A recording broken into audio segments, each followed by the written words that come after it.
So when working nunchuck basics, we've got a few switches that we're going to try to work on. So first one is behind the shoulder. Next one is going to be behind the back. And then third, around the neck. So straight back, second hand comes underneath the arm, and we switch. Behind the back, start from your waist,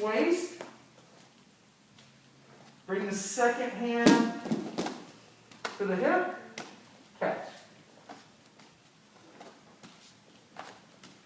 Third, make sure the receiving hand is going to be on top. Nunchuck comes around on the top of the receiving arm and catch. Okay, so let's everybody stand up and try those. You choose behind the shoulder, over the shoulder,